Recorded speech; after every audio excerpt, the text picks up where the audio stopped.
Hi guys! Welcome to my YouTube channel. So bago natin simulan tong story natin tonight, don't forget to like, subscribe, and share this video sa mga kakilala nyong mahilig makinig ng horror story. At kung may mga experiences kayo, send nyo lang dyan sa Instagram ko or comment down below. Comment down below. May down na may below pa. Anyway, yung center natin for tonight is si Leah. Hello, Ate Matcha. Tawagin niyo na lang po akong Leah. Hindi ko na po sasabihin kung saan ako nanggaling. Hanggang ngayon kasi natatakot pa rin ako sa nangyari. Nagsimula po lahat noong 2020. Madalas ako mangungutin. Yung tipong gising na yung isip mo pero hindi ka makagalaw. Sa una, akala ko normal lang. Pero habang tumatagal, may napapansin na akong kakaiba. Sa tuwing mababangungot ako, hindi na lang basta panaginip. Parang may kasama na ako. Unang beses ko siyang nakita, nasa dulo lang siya ng kama ko. Nakaupo. Hindi ko makita yung mukha niya. Sobrang dilim. Parang anino lang. Akala ko imagination ko lang. Pero gabi-gabi, bumabalik siya. Minsan mas lumalapit, minsan parang nakatingin lang. At minsan, parang may binubulong. Hanggang sa isang gabi, nagising ako pero hindi ako makagalaw. Ramdam ko may mabigat sa dibdib ko. Tapos may malamig na hininga sa tenga ko. Doon ko siya narinig ng malinaw. Alam mo na kung paano kontrolin to. Bakit mo pa ako iniiwasan? Yung sabi ng ang sabi ng nilalang. Hindi ko alam kung paano niya nalaman. Kasi totoo, sinubukan kong matuto ng lucid dreaming. Gusto kong kontrolin yung panaginip ko. At nung natutunan ko na, doon siya mas naging malinaw. Hindi na siya basta nanonood lang. Nakikipaglaro na siya. Isang gabi, nasa panaginip ako. Alam kong panaginip yun, kaya sinubukan kong baguhin yung paligid. Biglang nag-ibang lugar. Nasa loob ako ng isang madilim na kwarto na hindi ko kilala. Tapos bigla siyang lumitaw sa harap ko. Mas malapit na, mas malinaw. Pero hindi pa rin maayos ang mukha niya. Parang gumagalaw, parang hindi stable. Ngumiti siya. At ang sabi niya, sa wakas, nakikita mo na ako. Tumakbo ako, kahit alam kong panaginip, natakot ako. Hindi ko makontrol yung nangyayari. Habang tumatakbo ako, parang mas bumibilis siya. Hanggang sa madapa ako. Paglingon ko, nasa likod ko na siya. Tapos bigla siyang bumulong. Hindi ito panaginip. At nagising ako. Pero hindi ako makagalaw. Sleep paralysis na naman. At this time, nasa ibabaw na siya ng dibdib ko.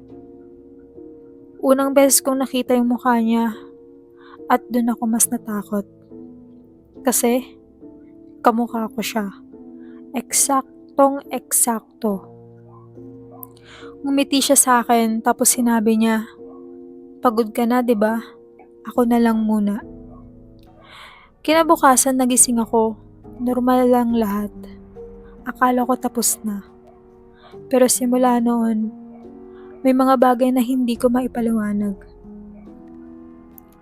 Minsan may mga ginagawa ko na hindi ko maalala. May mga chats ako na hindi ko maalalang sinend. May mga pagkakataon na pakiramdam ko, hindi ako yung kumikilos. At ang pinaka nakakatakot, minsan sa salamin, hindi sabay gumagalaw yung reflection ko. Minsan, siya ang nauuna. Hanggang ngayon nagdadasal na ako bago matulog. Pero bumabalik pa rin siya. Lalo na kapag napapagod ako o nagiging pabaya. Kaya kung sakaling maranasan nyo ang lucid dreaming, mag-ingat kayo. Hindi lahat ng nakikita nyo sa panaginip lang. Lucid dreaming. Hindi ko pala try yung lucid dreaming. Hindi ko pa nakokontrol. Ay, hindi. Na-try ko na pala yun. Yung alam kong panaginip siya. Pero mas nakakatakot yung meron akong experience na na sa panaginip ko, natutulog ako.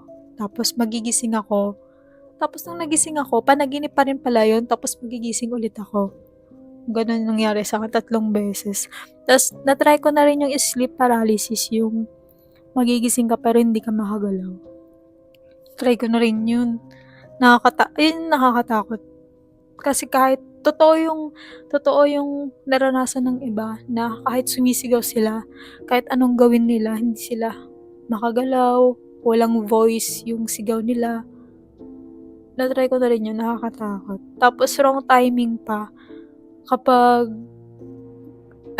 nakakaranas ka ng sleep paralysis, madilim.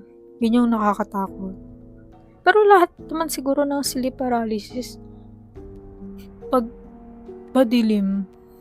Tapos na-try ko din yung panaginip ko, galing kami ng probinsya. Tapos, pagod ako nun, galing kami sa Abra. Pag-uwi ko, nakatulog ako sa sala. Doon ako nakatulog kasi magulo pa yung kwarto ko noon, hindi ako makakahiga agad kasi nga sa pag-iimpake, iniwan kong magulo yung kwarto ko. So, nakatulog ako pag-uwi namin sa sala na. Tapos, ang panaginip ko na sleep paralysis ako nun. Merong usok, tapos pula siya. Hindi ko alam bakit ko napanaginipan yun. Wala naman akong iniisip ng that time. Tapos may lalaki tumatawa siya. Alam mo yun sa mga movie, yung yung ganun. Oo, tapos nung nagising ako, naisip ko agad demonyo yun. Sabi ko, katakot. Pero yun, sleep paralysis, hindi rin ako makagalaw nun. Tapos yung nilalang, tumatawa siya. So yun, hindi na ako natutulog sa sala. So yun lang guys. Yung lucid dreaming, na-try ko na rin siguro pero hindi siya sa ganun, yung level na kinakausap niya na yung yung nasa panaginip niya. Ako nangyayari lang is nakokontrol ko anong ginagawa ko. Yan lang. So yun guys, I hope you like this story. So yun guys, see you all on my next video.